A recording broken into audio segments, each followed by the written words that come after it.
베드로전서 2장 1절부터 10절 말씀 한 절씩 교독하겠습니다. 그러므로 모든 악독과 모든 기만과 외식과 시기와 모든 비방하는 말을 버리고 가나 아이들같이 순전하고 신령한 젖을 선서하라. 이는 그로 말미암아 너희로 구원에 이르도록 자라게 하려 함이라. 너희가 주의 인자하심을 맛보았으면 그리하라.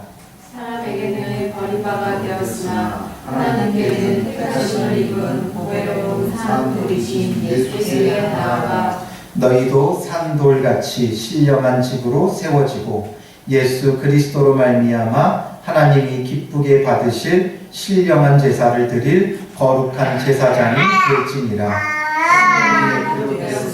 보라 내가 택한 보배로운 모퉁이 돌을 시온에 놓으니 그를 믿는 자는 부끄러움을 당하지 아니하리라 하였으니. 그러므로 믿는 너희에게는 보배이나 믿지 아니하는 자에게는 건축자들이 버린 그 돌이 모퉁이의 머릿돌이 되고 또한 부딪히는 돌과 걸려 넘어지게 하는 바위가 되었다 하였습니다. 그들이 말씀을 순종하지 아니하므로 넘어지나니 이는 그들을 이렇게 정하신 것이라. 그러나 너희는 택하신 족속이요 왕같은 제사장들이요 거룩한 나라요 그의 소유가 된 백성이니 이는 너희를 어두운 데서 불러내어 그의 기이한 빛에 들어가게 하신 이의 아름다운 덕을 선포하게 하려 하심이라. 너희가 전에는 백성이 아니더니 이제는 하나님의 백성이요 전에는 긍휼을 얻지 못하였더니 이제는 긍휼을 얻은 자니라. 아멘. 오늘도 하나님 앞에 나와 예배하는 여러분들 가운데 하나님 주시는 구원의 은혜와 소망이 가득 넘쳐나시기를 주님의 이름으로 축원합니다. 저희 집에 아이가 넷이 있는데요. 이 아이들을 키우면서 늘 생각하는 것은 아이들은 참 잘 자란다라는 것이죠. 어제와 오늘이 다르고 또 오늘과 내일이 다른 그런 부쩍부쩍 자라는 모습을 보게 됩니다. 그래서 오랜만에 만나게 되는 사람들이 항상 하는 말이 넷째 아이를 보면서 벌써 이렇게 컸어요 라는 말을 자주 듣게 되어집니다. 이렇듯 아이들은 너무나 잘 자랍니다. 제가 요즘에 취미를 가지려고 하는 것 중에 하나가 식물을 키우는 겁니다. 식물을 키우면서 느끼는 재미가 무엇이냐면 처음 내 손에 왔을 때 그 모습 그대로 아름답게 유지해서 그게 기쁘고 즐겁고 재밌는 게 아니라 처음 있었던 모습과 다르게 새로운 싹이 나오게 될 때 그걸 볼 때 이 자라나는 식물을 볼 때 그 기쁨이 얼마나 큰지 모릅니다. 처음 사왔을 때 꽃이 피어있는 그 모습도 아름답고 좋지만 거기서 싹 하나가 나올 때 새로운 싹, 없었던 싹이 하나 나올 때 그것을 보는 기쁨이 얼마나 크고 좋은지 모릅니다. 그리고 내 손에서 이게 잘 자라서 또 꽃을 피우게 되거나 그것에 열매를 맺게 되면 그 기쁨은 말로 다 할 수 없다라는 것이죠. 여러분이 보는 이 양옆의 화분도 처음에 왔을 때는 꽃 한 송이 피어있지 않았습니다. 그저 꽃망울밖에 없었지만 시간이 지나면서 기온이 올라가고 햇볕을 쬐고 물을 주니까 하나하나 꽃을 피우기 시작하더니 이렇게 만발한 그 모습을 보게 될 때 얼마나 신기하고 좋은지 모릅니다. 꽃이 이렇게 만발하는 것을 보는 것도 좋은데 이렇게 꽃을 만발하더니 조금 시간이 지나니까 이렇게 또 싹이 올라오기 시작합니다. 이런 것을 볼 때 달라지고 자라는 것을 바라보는 그 기쁨이 얼마나 크고 즐거운지 모릅니다. 우리의 신앙도 마찬가지입니다. 신앙도 그 모습 그대로 한결같은 것도 우리가 보기에는 다행이고 귀하고 값집니다.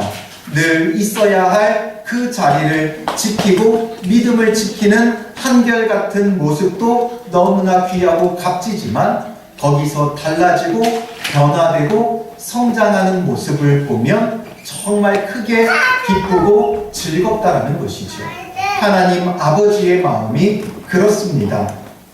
우리가 예수님을 믿고 거듭났기 때문에 새로 태어난 것과 같습니다.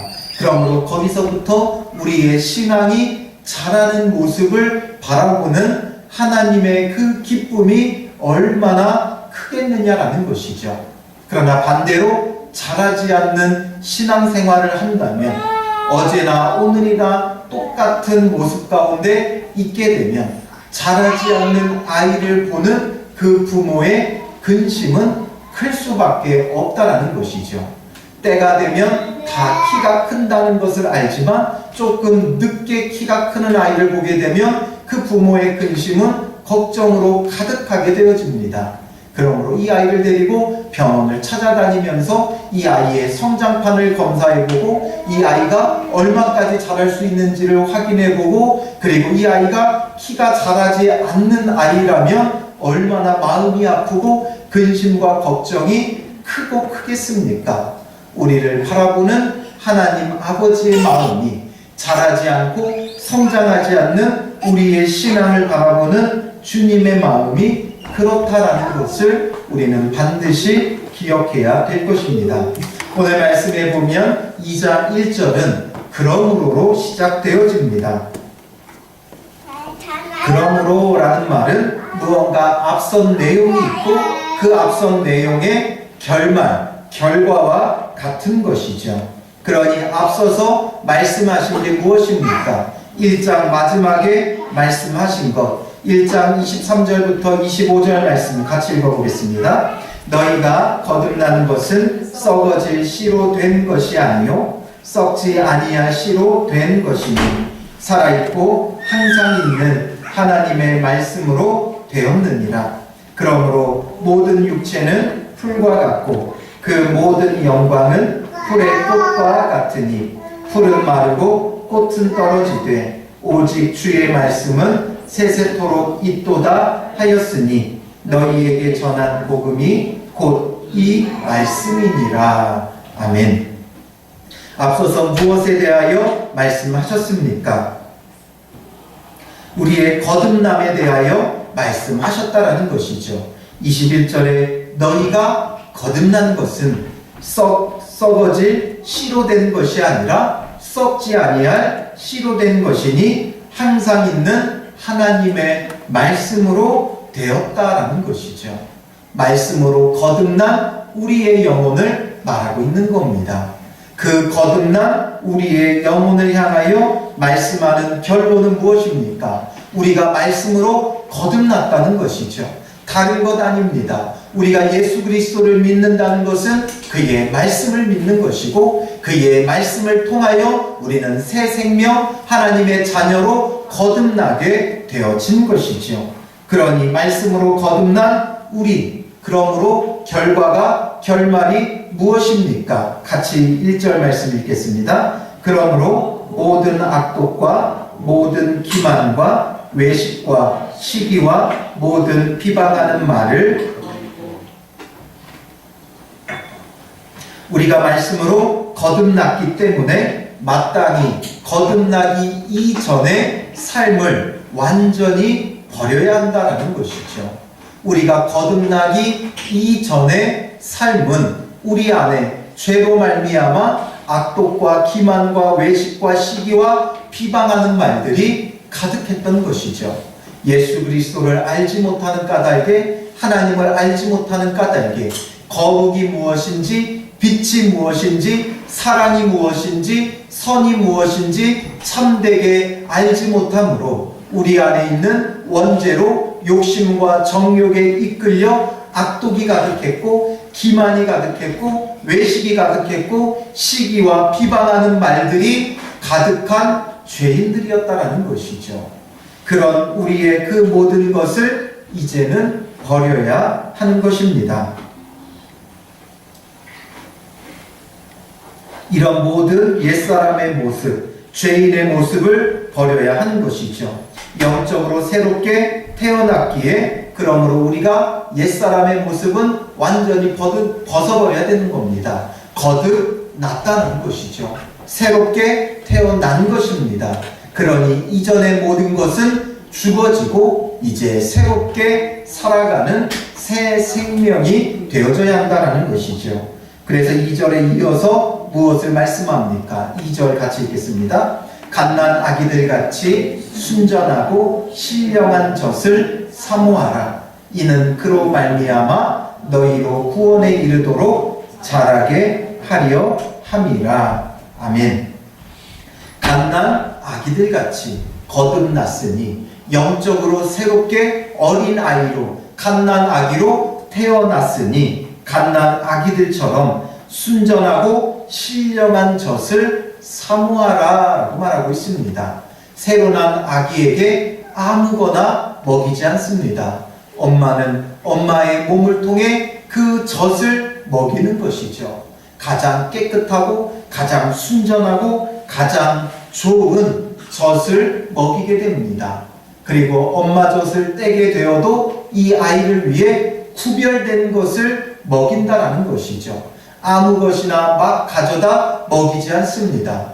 요즘 엄마들은 또 특히나 유기농이라고 해서 가장 좋은 것 아기들에게 먹이면서 이 아이들이 잘 먹고 잘 자랄 수 있도록 한다라는 것이죠. 그러므로 우리도 우리의 영혼을 위해 순전하고 신령한 젖을 먹는 자가 되어야 우리의 영혼도 자랄 수 있습니다. 그로 말미암아 너희로 구원에 이르도록 자라게 하려 함이라라고 말씀하고 있습니다. 자라게 하기 위해 순전하고 신령한 젖을 먹어야 한다는 것이죠. 아무거나 막 먹으면 안 됩니다.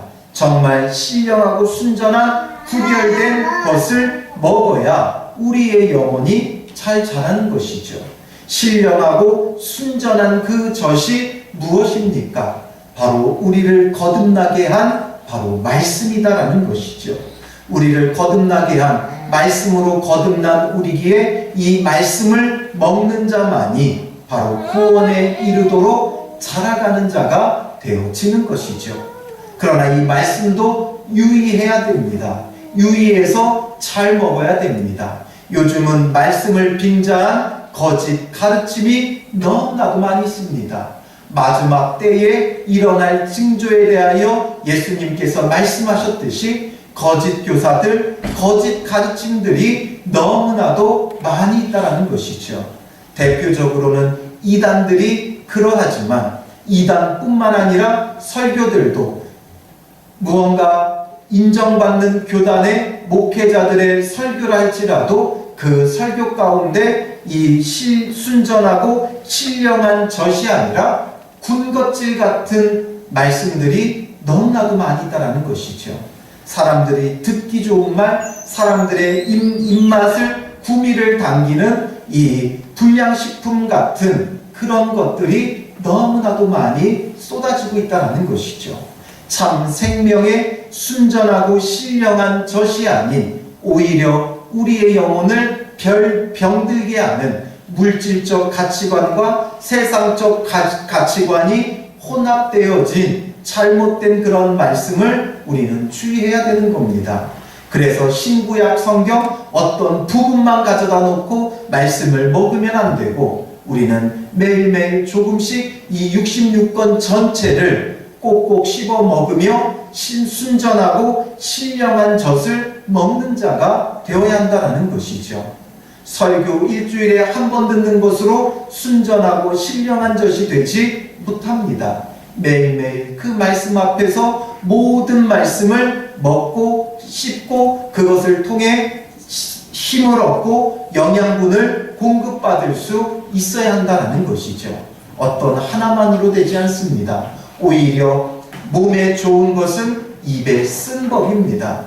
때로는 내 마음을 아프게 하고 내 마음을 고통스럽게 하고 때로는 거부하고 싶고 때로는 모른 척하고 싶은 그러한 말씀들, 내가 순종하지 못하는 그러한 말씀들을 오히려 더 붙잡아야 한다는 것이죠. 나의 성공을 위해, 나의 안락함을 위해 말씀을 사모하는 게 아니라 모든 말씀을 하나님의 말씀으로 있는 그대로 받아들이며 정말 순전하고 신령한 젖으로 사모해야 된다는 것이죠. 복준다는 말씀만을 우리가 내걸고 액자로 만들고 마음에 새기는 것이 아니라 모든 말씀을 통해 균형 있게 우리의 영양분을 공급받아서 주님 안에서부터 자라가는, 구원에 이르기까지 자라가는 그러한 신앙생활을 해야 하는 것이죠. 말씀을 통해 우리는 자라나는 신앙을 가져야 합니다.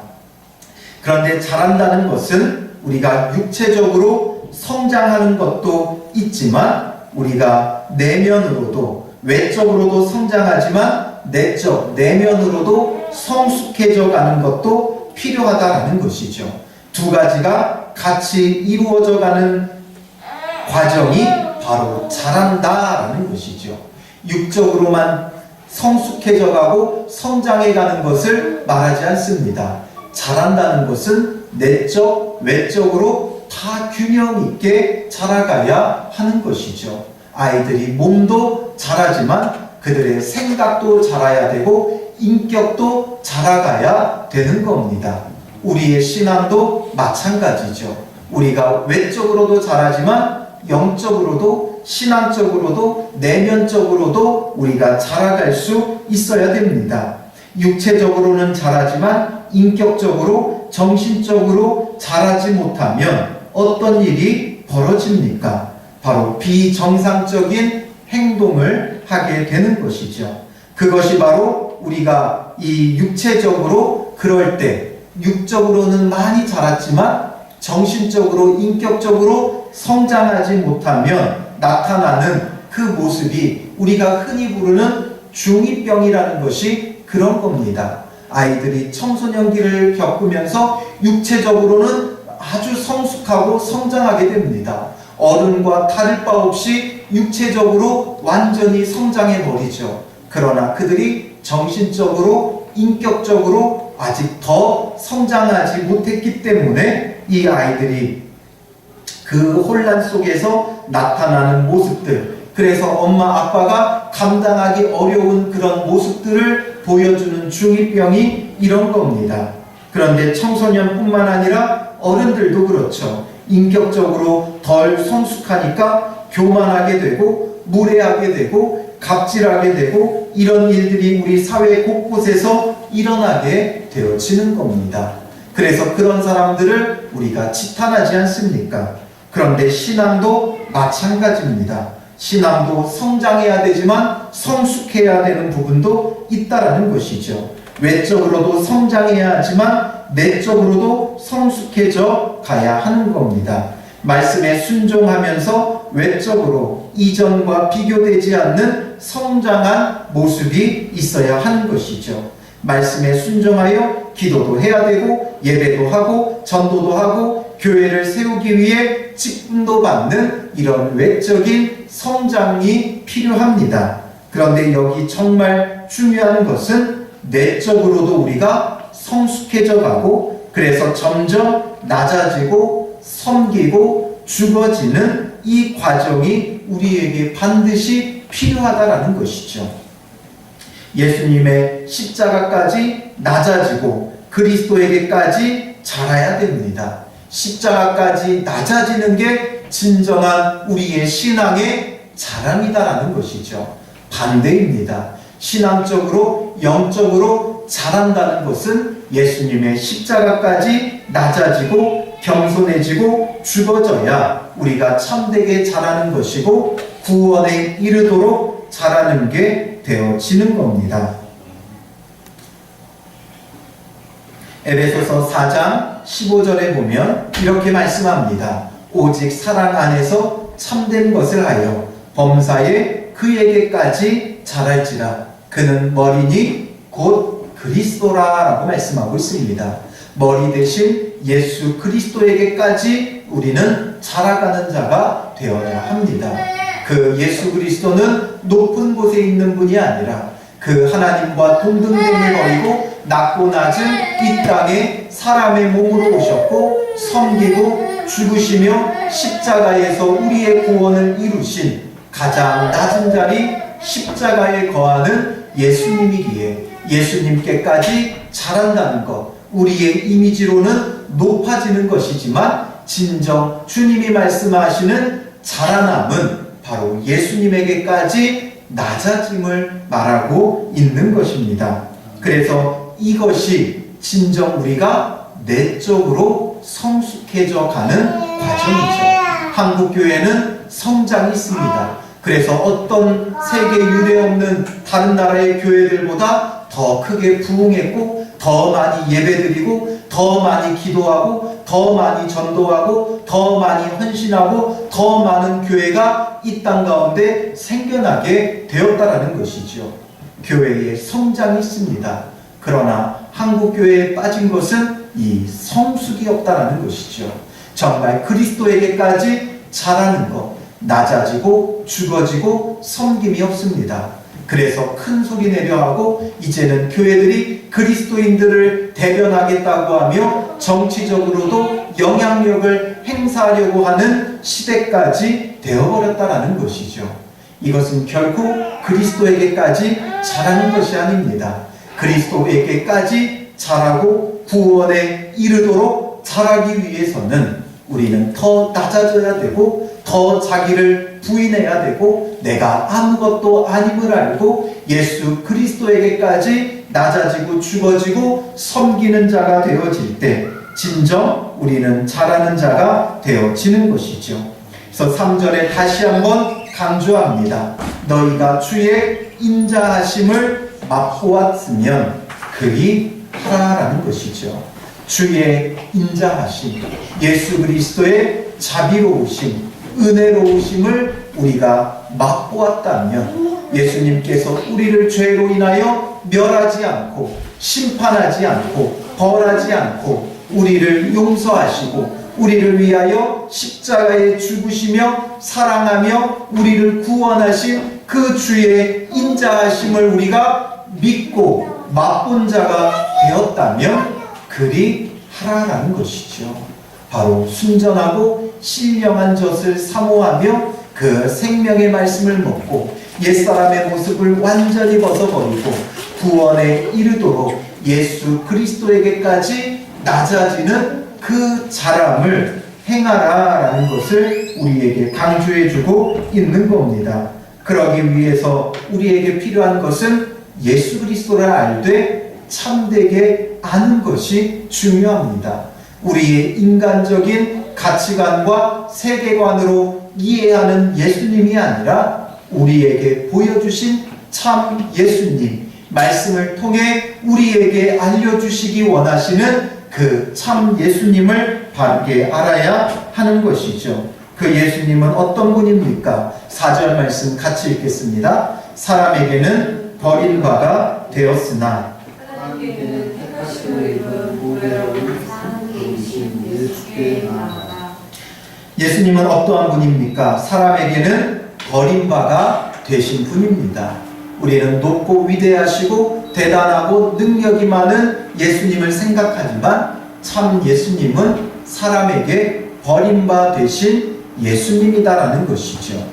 사람에게 버린 바 되었습니다. 자기 땅에 오았지만 사람들이 그를 영접하지 않았고 대적하고 멸시하고 마침내는 십자가에 못 박아 죽이며 사람들에게 버림바 되신 분이 예수님입니다. 그 예수님을 믿고 예수님을 따른다면, 참 예수님을 안다면 우리는 버림바 되어지는 그런 믿음, 그런 신앙생활을 해야 하는 것이죠. 인정받고 대접받고 성공하는 게 아니라 말씀에 순종하며 거룩하게 행함으로, 의로 진리로 행함으로 버림받는 것을 조금도 두려워하지 않는 그런 믿음을 가져야 되는 겁니다. 예수님은 사람에게 버림받았지만 하나님께는 어떻게 되었습니까? 택하심을 입은 보배로운 산 돌이 되셨다라는 것이죠. 보배로운 산 돌이 되셨다. 하나님께는 택하심을 받았다라는 것이죠. 바로 이 부분입니다. 사람에게 버림받을 때 하나님께 택하심을 입는 겁니다.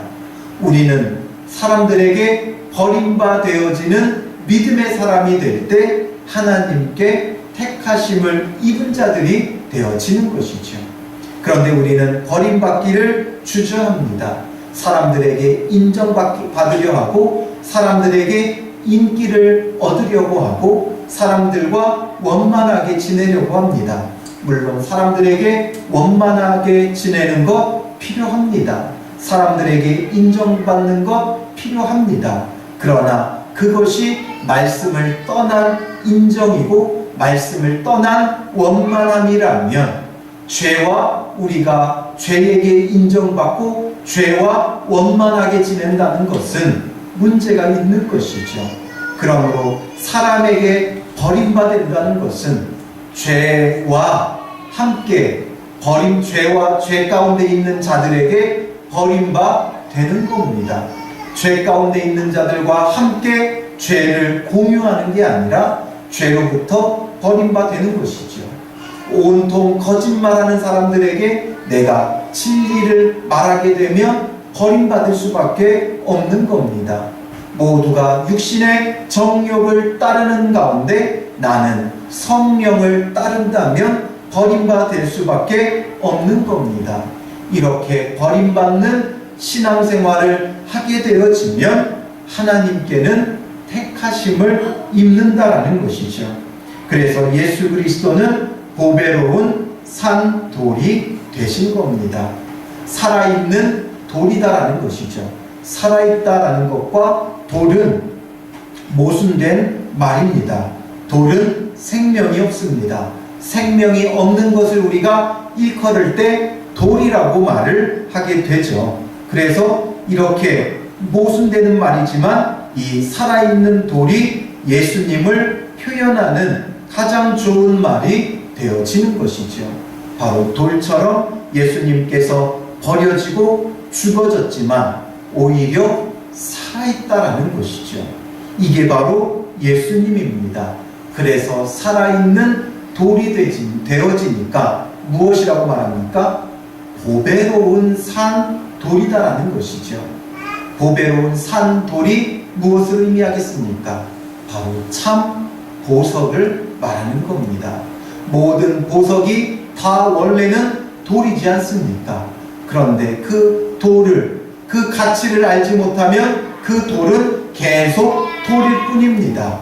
그러나 그 돌의 가치를 알게 되면 그 돌이 바로 보석이 되어지는 겁니다. 반짝반짝 빛나게 닫고 다듬으면 너무나도 아름다운 보석이 되는 것이죠. 예수님은 이런 보배로운 산돌입니다. 그 가치를 알게 되면 그게 너무나 값진 보석이 되어 그 보석을 소유한 자가 되게 하시는 것이 바로 예수님이시다라는 것이죠. 그러므로 5절에도 너희도 산돌같이, 바로 이 예수님이 보배로운 산돌, 보석이신 것처럼 오늘 우리도 그 예수 그리스도로 말미암아 말씀으로 자라는 자들이 되면 산돌, 바로 보석이 되어진다라는 것이죠. 주님께 보석 같은 존재다라는 것이죠. 사람들이 보기에는 버립니다. 쓸모없다 생각합니다. 사람들이 보기에는 그냥 발뿌리에 채이는 돌로 여깁니다. 그러나 주님께는 우리가 보배로운 산돌, 보석이 되어진다라는 것이죠. 그러므로 우리 역시 예수님처럼 보배로운 산돌이 되어져야 합니다. 24절 베드로전서 2장 24절 말씀 같이 읽겠습니다. 친히 나무에 달려 그 몸으로 우리 죄를 담당하셨으니 죄에 대하여 죽고 의에 대하여 살게 하려 하심이라. 그가 채찍에 맞음으로 너희는 나음을 얻었나니. 아멘. 바로 우리가 보배로운 산돌이기 때문에 예수님의 그 십자가의 죽으심으로 말미암아 우리는 죄에 대하여 죽고, 죄에 대하여는 이제 완전히 죽은 돌이 되는 것이죠. 돌덩이같이 되어지는 겁니다. 죄에 대하여 조금도 반응하지 않는, 죄에 대하여서는 완전히 죽은 돌이 되어져야 하는 겁니다. 그래서 1절에서 말씀하신 것처럼 모든 악독과 모든 기만과 외식과 시기와 모든 비방하는 말을 버려버려야 된다는 것이죠. 죄에 대하여는 돌덩이가 되어야 됩니다. 아무 반응이 없는 돌이 되어야 하는 것이죠. 그러나 반대로 의에 대하여는 살게 하려 하심이라. 의에 대하여는 살아나는 자가 되어야 한다는 것이죠. 그래서 산돌인 겁니다. 의에 대하여는 완전히 살아서 반응하는 자, 말씀이면 반응하는 자, 말씀이면 아멘하고 순종하며 따르는 의에 대하여 살아있는 자가 되어야 되고, 죄에 대하여는 완전히 돌덩이가 되고 죽어지는 자가 되어져야 하는 것이죠. 그래서 보배로운 산돌이신 예수 그리스도를 통해 나 역시도 산돌이 되어지는 겁니다. 우리는 세상에서 버려진 것 같습니다. 돌처럼 여겨집니다. 사람들이 알아주지 않고 인정해주지 않습니다. 그러나 그때 기억할 것, 내가 하나님께 택하심을 받았다라는 것을 기억해야 된다라는 것이죠. 우리의 모습이 때로는 부족하고 초라할 수 있습니다. 내 모습이 왜 이것밖에 되지 않느냐 한탄할 때가 있습니다. 그러나 그렇게 버려진 모습이 오히려 하나님께 택하심을 입은 것이고 보배로운 산돌이라는 것을 기억해야 하는 겁니다. 왜 우리 교회가 세상에서 인정받지 못하고 사람들이 좋아하지 않고 많은 사람들이 모이지 않느냐 염려하지 마십시오. 말씀 가운데 세워져 있다면, 우리가 정말 산돌이 된다면 사람들에게 인기를 얻는 교회는 아니지만, 수백 수천 명이 모이는 인정받는 교회는 아니지만, 오히려 사람들에게 버림받은 것 같아 보일 수도 있겠지만 하나님께는 택함을 입은 자들이고 택함을 입은 교회고, 하나님께는 보배로운 산돌, 보석과 같은 존재라는 것을 우리는 결코 잊지 말아야 한다는 것이죠. 그래서 우리는 보배로운 산돌로 예수 그리스도를 보석으로 여기고 예수 그리스도를 따르는 말씀에 순종하는 신령한 젖을 사모하는 믿음의 사람들이 되어야 하는 겁니다. 그래서 이렇게 산돌이 된 우리를 통해 무엇을 행하십니까? 2장 5절에 보면 신령한 집으로 세워지고, 신령한 집으로 세워진다는 것, 바로 교회로 세워진다는 것이죠. 그리고 예수 그리스도로 말미암아 하나님이 기쁘게 받으실 신령한 제사를 드릴 거룩한 제사장이 될지니라 라고 말씀하고 있습니다. 바로 주님이 기쁘게 받으실 신령한 제사를 드릴 우리가 거룩한 제사장이 된다라는 것이죠.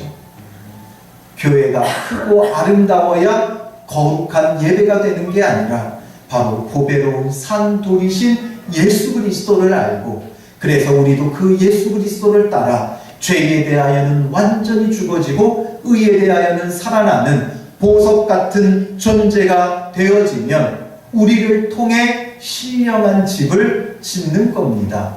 눈에 보이는 집이 아닌 눈에 보이지 않는 내면의 거룩한 성전을 짓게 될 것이고, 그곳에 있는 보석 같은 우리들이 바로 주님께서 기쁘게 받으실 신령한 제사, 신령한 예배를 드리는 거룩한 제사장들이다라는 것이죠. 그래야 우리의 예배가 주님이 받으시는 예배가 되어지는 겁니다. 풍성한 예배가 아니라 바로 보배로운 산돌이신 예수 그리스도로 말미암아 그런 거룩한 제사장이 된 자들의 예배를 주님이 받으신다라는 것이죠.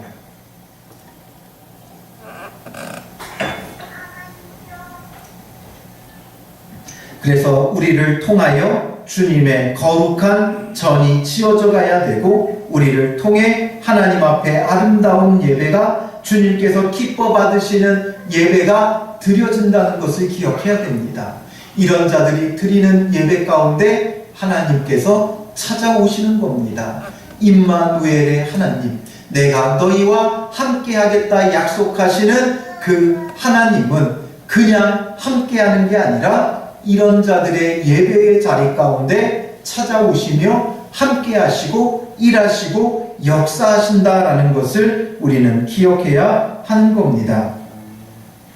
그래서 말씀에 순종하는 자들, 신령한 젖을 사모하는 자들은 예수님이 보배로운 산돌이 되심으로 예수님을 통해 산돌같이 신령한 집, 하나님께서 임재하시고 기뻐 받으시는 예배를 드리는 참된 교회가 되어지는 것이죠. 예수님이 산돌이 되고 보배로운 모퉁이 돌이 되어야 됩니다. 6절 말씀 같이 읽겠습니다. 성경에 기록되었으되 보라 내가 택한 보배로운 모퉁이 돌을 시온에 두니 그를 믿는 자는 부러움을 당하지 아니하리라 하였습니다. 예수님은 보배로운 모퉁이 돌이 되어 주십니다.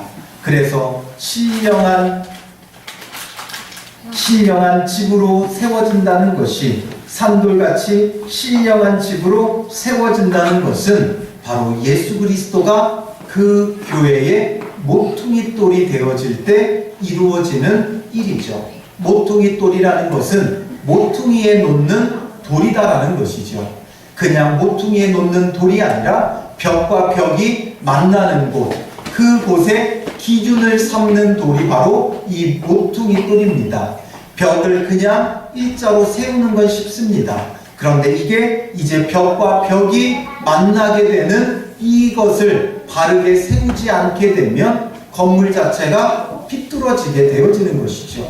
이쪽에서 오는 돌과 이쪽에서 오는 벽의 그 돌들이 함께 만나는 그 기준돌이 되고 정확하게 똑바르게 세워질 수 있게 만드는 게 바로 이 모퉁이 돌입니다. 그래서 이 모퉁이 돌이 똑바르지 않으면, 조금이라도 틀어지게 되면, 눈으로 보기에는 정상적으로 보이지만 조금이라도 틀어지면 올라가면 올라갈수록 어떻게 하겠습니까? 건물이 점점 기울 수밖에 없습니다. 그러면 그 기울기가 처음에는 미세했지만 올라가면 올라갈수록 점점 기울어져서 마침내는 무너지게 됩니다. 그러니 예수 그리스도가 모퉁이 돌로 그 교회의 정확한 기준이 되지 않으면 보기에는 얼추 맞고 얼추 바르고 얼추 맞지만, 그러나 마침내 마지막에는 올라가면 올라갈수록 기울어져 무너져 내릴 수밖에 없는 것이죠. 그러니 예수 그리스도가 교회의 모퉁이 돌로 정확히 놓여져야 됩니다. 그게 바로 말씀이 하는 역할인 겁니다.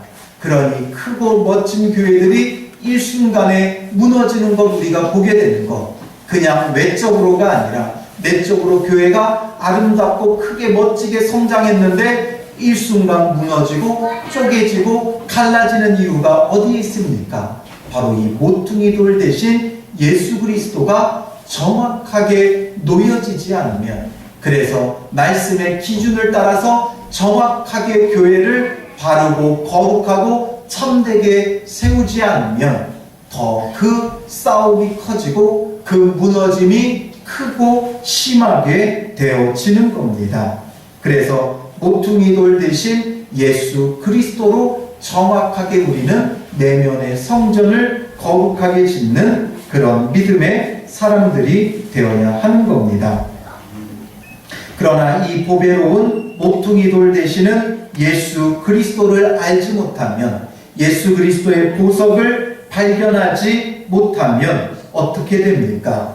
버려질 수밖에 없는 것이죠. 7절 말씀 같이 읽겠습니다. 그러므로 믿는 너희에게는 보배이나 믿지 아니하는 자들에게는 건축자들이 버린 그 돌이 모퉁이의 머릿돌이 되고, 그 예수 그리스도를 참되게 믿고 아는 자들에게는 예수님이 보배이고 그 예수님이 모퉁이 돌이 되어 우리를 거룩하고 든든하게 세우는 역할을 하지만, 믿지 아니하는 자들에게는 건축자들이 버린 돌이 되어버린다라는 것이죠.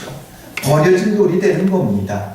그렇게 버려진 돌이 되면 어떤 일이 벌어지겠습니까? 8절 말씀 같이 읽겠습니다. 또한 부딪히는 돌과 걸려들지 않는 바위가 되었다 하였느니라.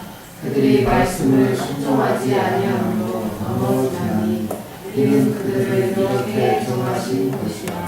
예수님이 보배로운 산돌이고 모퉁이 돌이심을 알지 못하면 예수님이 그냥 돌이 되는 겁니다.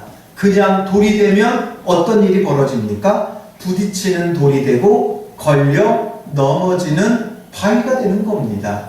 아무리 귀한 보석이라도 그 가치를 모르고 버려지게 되면 그러면 그것은 발에 부딪히는 돌이고 걸려 넘어지게 하는 바위에 불과합니다.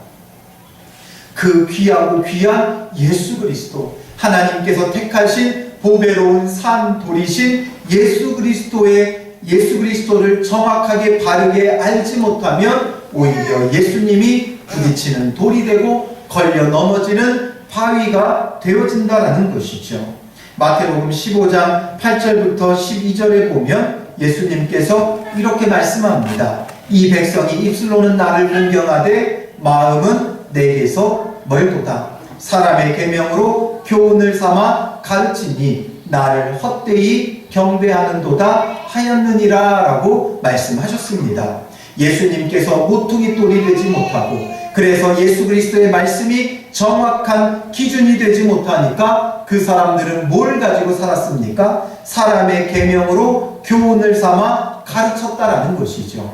그저 자기들이 살아오던 그냥 삶의 방식으로 사람의 교훈으로 사람의 생각으로 가르쳐가지고 자기들이 옳다고 여기는 것, 자기가 선하다고 여기는 것, 자기들이 거룩하다고 여기는 것을 쫓아 살았다는 겁니다. 그래서 열심히 제사도 했고 열심히 금식도 했고 열심히 기도도 했지만 그것을 통해 그들은 거룩한 주의 신령한 집으로 참되게 세워지지 못했다라는 것이죠. 그래서 점점 장로들의 전통과 유전을 따라서 살아가면서 하나님이 택한 유대인들이었지만 아브라함의 자손들이었지만 그들이 짓는 집은 점점 기울고 기울어서 마침내 무너져 내리고 말았다라는 것이죠. 그래서 더 이상 그들에게 하나님의 신령한 집이 있지 않고 이제는 믿는 우리를 통해 새롭게 신령한 집을 예수 그리스도를 모퉁이 돌로 하여 그의 말씀을 기준 삼아 하나님의 신령한 집을 짓고 우리를 통해 주님께서 예배받기를 원하고 계신다라는 것이죠. 그러니 이것을 우리가 반드시 기억해야 됩니다. 그러나 예수님의 이 말씀을 듣고 그들은 깨닫지 못했습니다. 예수님께서 10절에 마태복음 15장 10절에 무리를 불러 이르시되 듣고 깨달으라. 제발 듣고 깨달으라고 정확한 기준의 예수 그리스도의 말씀을 모퉁이 돌 되시는 예수 그리스도를 통해 정확한 그 기준을 말씀해 주는 겁니다. 입으로 들어가는 것이 사람을 더럽게 하는 것이 아니라 입에서 나오는 그것이 사람을 더럽게 하는 것이니라 라고 하면서 우리의 마음을 고치라고 우리의 마음의 내면의 성전을 기준 되시는 주의 말씀으로 모퉁이 돌 되시는 예수 그리스도로 바르게 세우라고 말씀하셨지만 이 일이 무엇이 되었습니까? 이 말씀이 그들에게는 어떻게 되었습니까? 마태복음 15장 12절 같이 읽겠습니다. 이에 제자들이 나와 이르되 바리새인들이 이 말씀을 듣고 걸림이 된 줄 아시나이까? 바리새인들에게는 모퉁이 돌 대신 예수 그리스도의 그 기준의 말씀을 듣고 그들은 어떻게 되었습니까? 걸림이 되었다라는 것이죠. 그냥 돌이 되는 것이죠.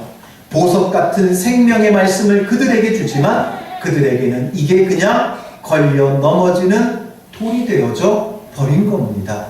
그러니 우리가 말씀을 어떻게 대해야 되겠습니까? 말씀이 우리에게는 보석이 되고 모퉁이 돌이 되고 기준이 되어서 주님 안에서 거룩하게 세워져 가는 사람이 될 것인가?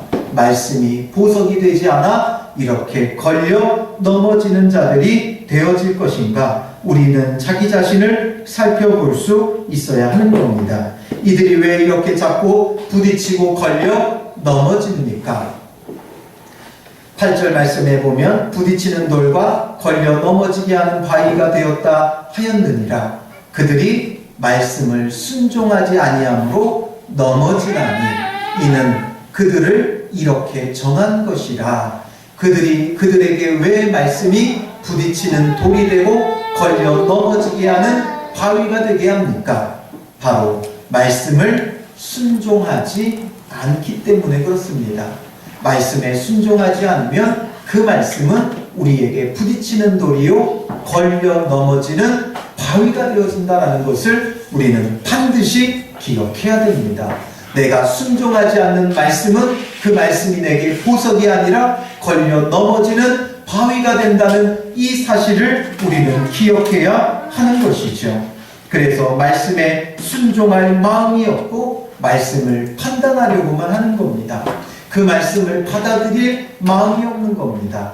그 마음이 악한 까닭에 착하고 좋은 마음, 좋은 밭을 그 마음을 먹었다면 어떠한 말씀이든지 그 말씀에 순종하기 위해 인내로 열매 맺을 겁니다. 그러나 그 말씀에 순종할 마음이 없는 자들, 악하고 나쁜 마음, 나쁜 밭이 되어지면 이 말씀은 이래서 순종할 수 없고 저 말씀은 이래서 안 맞고 저래서 안 맞고 판단하고 평가하게 되어지는 겁니다.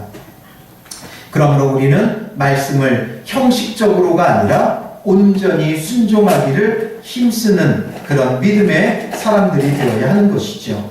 예수님이 보배로운 모퉁이돌, 산돌, 보석임을 알고 믿고 말씀에 순종하는 자들에게 9절에 뭐라고 말씀합니까? 9절 같이 읽겠습니다. 그러나 너희는 택하신 족속이요 왕같은 제사장들이요 거룩한 나라요 그의 소유가 된 백성이니 이는 너희를 어두운 데서 불러내어 그의 기이한 빛에 들어가게 하신 이의 아름다운 덕을 선포하게 하려 하심이라.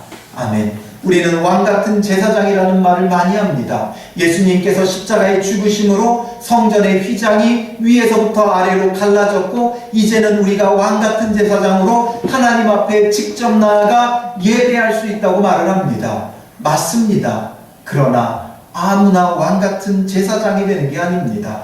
예수 그리스도가 보배로운 산 돌이심을 알고 그의 말씀을 따라 신령한 집으로 지어져 가고 세워져 가는 자가 바로 택하신 족속이고 사람들에게는 버림받은 것 같으나 산 돌이신 예수 그리스도로 말미암아 세상에서 버림받고 죄에 대하여서는 완전히 죽어지고 의에 대하여는 살게 되는 산 돌이 되어질 때 우리가 바로 택하신 족속이고 왕같은 제사장이고 거룩한 나라고 그의 소유가 된 백성이 되어진다라는 것이죠.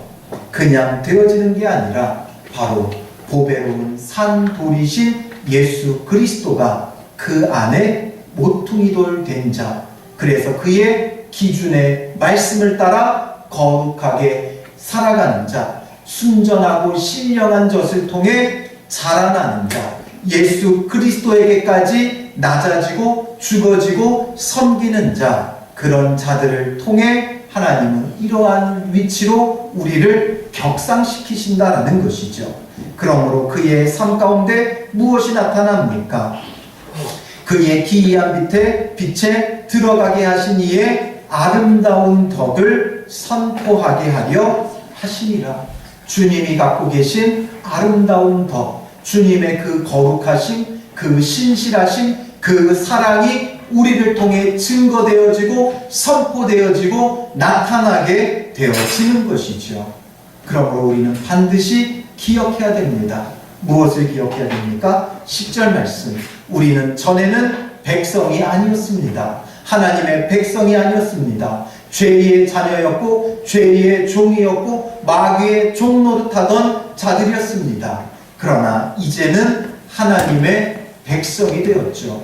거룩하고 보배로운 산 돌이신 예수 그리스도를 통해 하나님의 백성이 된 겁니다.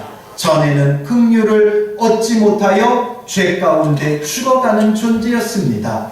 그러나 이제는 그의 긍휼하심을 얻어 예수 십자가의 보혈로 죄사함을 얻고 구원받고 영생을 얻고 사망에서 생명으로 옮겨졌고 하나님의 자녀요 하나님의 백성이요 거룩한 나라요 그의 소유된 백성이요 왕같은 제사장이라 일컬음을 얻은 은혜 받은 자들이다라는 것이죠.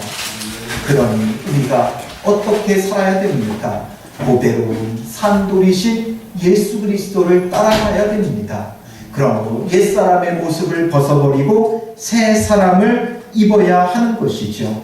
그러므로 우리는 신령한 저신 예수 그리스도의 말씀을 통해 점점 자라야 됩니다. 우리의 자랑은 위로의 자랑이 아니라 아래로의 자랑입니다.